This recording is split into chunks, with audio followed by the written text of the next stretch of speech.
Бүгін біз витаминге бай көктемгі жеңіл салатты дайындаймыз. Ол үшін бізге кинза керек. Кинзаның пайдасы ас қорытуды жақсартады, сүйектерді нығайтады, ісінуді азайтады, организмді токсиндерді шығарады, қан қысымын төмендетеді, аллергиямен күреседі, көз ауруларына көмектеседі. Сонымен қатар бізге қосымша қасымық орамжапырақ керек, яғни орамжапырақ бізде капуста. Капустаның пайдалары мен зияндары, яғни капустаның пайдасы денедегі шырындарды тұрақтандырады, тітіркенген шырышты қабықтарды тыныштандырады және микрофлораларды тепе-теңдік береді. Қырыққабаттың тіндер мен сүйектердің қалпына келуіне жауап береді. К витамині көп мөлшері бар, сондай-ақ тіс денсаулық пен бауыр денсаулығына өте пайдалы.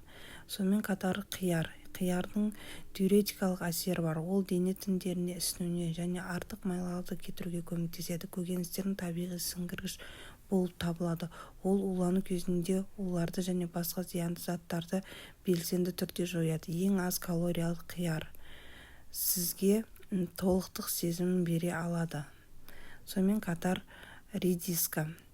Дәрумені калий, магний, мазмұнды редистар қан тамырларын нығайтады және қан қысымын төмендетуге пайдалы әсер етеді. Семіздіктің қаупін азайтады. Төменгі калория болғандықтан ол семіздік пен артық салмақтан сақтайды. Капустаны майдалап тураймыз, редьканы ұзын-ұзын қылып тураймыз, кинзаны тоже майдалап тураймыз, огурцыйды тураймыз и бір чеснок үстіне тастаймыз. Бір чеснок тастайсыздар, сөйтіп майонезбен немесе маймен араластырсаңыздар болады. Менің балдарым майонезді жақсы көргеннен кейін мен майонез қосып жасадым. Жеңіл және сіңімді қою тамақтармен қосып жесеңіздер, үйдегі балаларға өте пайдасы көп.